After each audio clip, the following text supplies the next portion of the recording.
बिस्मिल्लाहिर्रहमानिर्रहीम। अस्सलाम वालेकुम दोस्तों, एक नई वीडियो के साथ हाजिर है। चलें अपनी वीडियो स्टार्ट करते हैं। चीन से एक वीडियो सामने आई है जिसमें दिखाया गया है कि चाइना के टाइप 005 क्रूजर शिप के ऊपर से एक VLS सिस्टम से मिसाइल जो है उसको लॉन्च किया गया। अब इस लॉन्च के जरिए से हम ये नहीं कह सकते कि यह मिसाइल किस किस्म का था। क्या ये कोई सरफेस टू एयर मिसाइल था जो कि किसी एनिमी जहाज को तबाह करता है? क्या ये कोई लैंड अटैक क्रूज मिसाइल था जो कि शिप से लॉन्च किया जाता है और अपने टारगेट को लैंड के ऊपर जो है वो निशाना बनाता है? या ये मिसाइल जो है कोई एंटी शिप क्रूज मिसाइल है? लेकिन जो चीजें इस वीडियो क्लिप से हमें नजर आ रही हैं वो हम डिस्कस करते हैं। इस मिसाइल को बेसिकली कोल्ड लॉन्च किया गया है। कोल्ड लॉन्च क्या होता है कि मिसाइल को उसके साइलो या उसके VLS सिस्टम से गैस प्रेशर के जरिए से बाहर फेंका जाता है और जब वो मिसाइल अपना साइलो और VLS सिस्टम छोड़ देता है फिर उसका इंजन जो है वो इग्नाइट करता है और वो अपने हदफ की तरफ बढ़ता है। जबकि हॉट लॉन्च ये होता है कि मिसाइल जो है वो अपने साइलो या VLS सिस्टम के अंदर ही अपने इंजन को जो है वो इग्नाइट कर लेता है और फिर अपने हदफ की तरफ बढ़ता है। कोल्ड लॉन्च सिस्टम जो है वो ज्यादा बेहतर रहता है और देखा जा सकता है कि ये मिसाइल भी कोल्ड लॉन्च किया गया है। इसका जो इंजन है उसने अपने VLS सिस्टम से बाहर जाके अपने आप को इग्नाइट किया है। फिर हम देख सकते हैं कि इस मिसाइल का जो बूस्टर है, यानी कि आप कह सकते हैं कि जहां पे इसका फ्यूल होता है, उसका साइज बहुत ज्यादा बड़ा नहीं है। जबकि इसका जो वॉरहेड है वो खासा लंबा है और कॉनिकल शेप का है और उसके बेस के ऊपर जो है आपको छोटे छोटे फिन्स भी नजर आएंगे, जिससे हम कह सकते हैं कि ये बेसिकली एक मैनूवरेबल री एंट्री व्हीकल है। यानी कि ये जो वॉरहेड है ये जब री एंटर होगा अपने टारगेट के ऊपर जाके जो है वो गिरने की कोशिश करेगा तो वहां पे ये मैनूवर भी अपने आप को कर सकता है।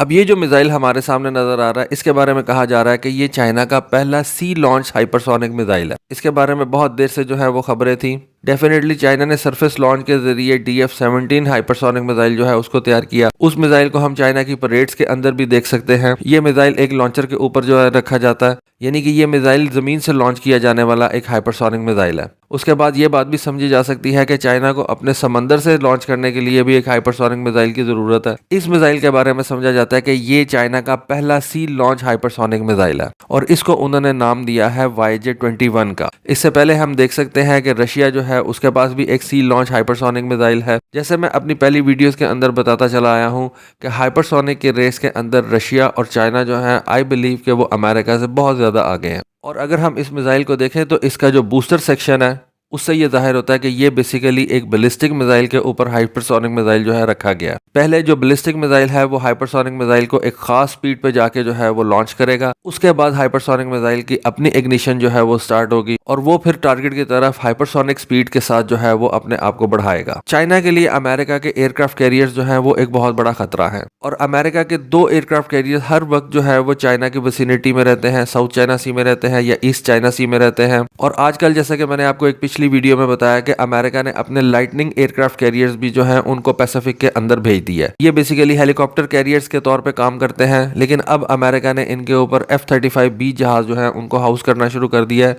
और ये एक फुल फ्लेज एयरक्राफ्ट कैरियर के तौर पे काम कर सकते हैं। इस वजह से चाइना को एक खतरा बहुत ज्यादा बढ़ चुका हुआ है कि किसी भी कॉन्फ्लिक्ट की सूरत में अमेरिका ना सिर्फ अपने एयरक्राफ्ट कैरियर जो है उनको साउथ चाइना सी के अंदर ले आएगा, चाइना के विसिनिटी में ले आएगा, बल्कि ये जो नए उसके लाइटनिंग एयरक्राफ्ट कैरियर्स हैं उनको भी वो जंग के अंदर जो है वो लेके आएगा। और जिसकी वजह से चाइना को इतने ज्यादा एयरक्राफ्ट कैरियर का सामना करना पड़ेगा, इतने ज्यादा अमेरिकन F-35 जहाजों का एक साथ सामना करना पड़ेगा, इतने ज्यादा अमेरिकन FA-18 जहाजों का सामना करना पड़ेगा और इतने ही ज्यादा GA-18 ग्राउलर्स का सामना चाइना को करना पड़ेगा, जो कि एक बहुत बड़ा चैलेंज बन जाएगा चाइना के लिए। और इस वजह से चाइना ने जो है वो अपनी एंटी शिप बैलिस्टिक मिसाइल की जो फोर्स है उसको बहुत ज्यादा बढ़ा दिया है। अगर आप चाइना के एंटी शिप बैलिस्टिक मिसाइल्स की तरफ देखें तो आपको CM-401 नजर आएगा, DF-21 नजर आएगा, DF-26 नजर आएगा। उसके अलावा आपको कुछ क्रूज मिसाइल जो है वो मिलेंगे, YJ-12, YJ-18, YJ-82। ये सारे के सारे चाइना ने जो है वो एंटी शिप मिसाइल्स बनाए हुए हैं। कुछ इसमें से बैलिस्टिक्स हैं, कुछ इसके अंदर से क्रूज मिसाइल्स हैं। अब चाइना ने ये YJ-21 मिसाइल जो है ये एक हाइपरसोनिक मिसाइल तैयार किया है जिसको उसने अपने इस टाइप 055 क्रूजर से जो है वो लॉन्च किया। देखिए, चाइना का कंसर्न अमेरिकन एयरक्राफ्ट कैरियर्स के बारे में जो है वो बहुत ज्यादा बढ़ता जा रहा है। अमेरिका अपने एयरक्राफ्ट कैरियर्स की तादाद को बढ़ाता जा रहा है और उसके मुकाबले में चाइना जो है वो anti ship ballistic missiles, anti ship hypersonic missiles और एंटी शिप क्रूज मिसाइल्स की तादाद में जो है वो इजाफा करता जा रहा है। इसी टाइप के मिसाइल को जिसकी कॉनिकल शेप हो और जिसके जो फिन्स हैं वो उसके बॉटम के ऊपर हो, हम देख सकते हैं कि नॉर्थ कोरिया ने भी इसी किस्म के मिसाइल को जो है वो कुछ दिन पहले तजर्बा किया था। इसके वॉरहेड की जो शेप है उसी तरह से कॉनिकल है और उसके जो फिन्स हैं हमें उसके बॉटम के ऊपर जो है वो नजर आते हैं। और इस लॉन्च के बारे में एनालिस्ट का कहना यह था कि ये नॉर्थ कोरिया का हाइपरसोनिक मिसाइल है। अगर इस मिसाइल की डायमेंशंस के बारे में बात करें तो ये मिसाइल काफी ज्यादा थिन है, एलोंगेटेड है और इसका जो वॉरहेड है वो कॉनिकल शेप का है और इसको इस तरह से इस वजह से बनाया गया है ताकि ये एक शिप के ऊपर VLS सिस्टम के अंदर अच्छे तरीके से रखा जा सके, ज्यादा नंबर के अंदर जो है वो रखा जा सके। और जैसा कि मैंने आपको बताया कि इसका जो बूस्टर रॉकेट है वो भी कोई बहुत ज्यादा बड़ा नहीं है, इस वजह से ये बात समझी जा सकती है इसकी रेंज भी कोई बहुत ज्यादा नहीं होगी। लेकिन आप ऐसे मिसाइल को शिप के ऊपर रख के आगे लेके जा सकते हैं, एनिमी के नजदीक लेके जा सकते हैं। इस वजह से आप कह सकते हैं कि इस मिसाइल की जो रेंज का मसला है उसको शिप के ऊपर रखने की वजह से जो है वो काफी ज्यादा कवर किया जा सकता है। और अगर इस मिसाइल की रेंज कुछ 100 किलोमीटर भी है तो ये अमेरिका के एयरक्राफ्ट कैरियर्स के लिए काफी बड़ा खतरा जो है वो बन के सामने आ सकता है। इसके अलावा मैंने आपको बताया कि चाइना के पास मुख्तलिफ किस्म के जो है वो बैलिस्टिक मिसाइल्स हैं, एंटी शिप बैलिस्टिक मिसाइल्स हैं, जिनमें DF-21 है, DF-26 है, CM-401 है, मुख्तलिफ किस्म के एंटी शिप क्रूज मिसाइल्स हैं।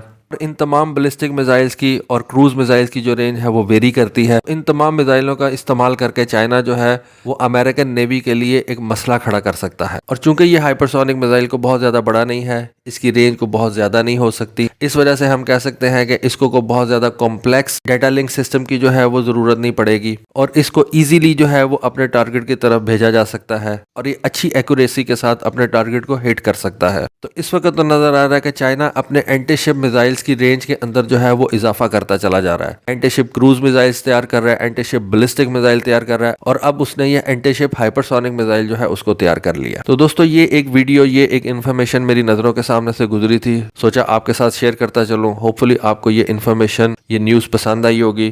काइंडली कमेंट सेक्शन के अंदर अपनी राय से जरूर आगाह कीजिएगा, चैनल को सब्सक्राइब जरूर कर दीजिएगा। आज के लिए बस इतना ही। Thank you. Allah Hafiz.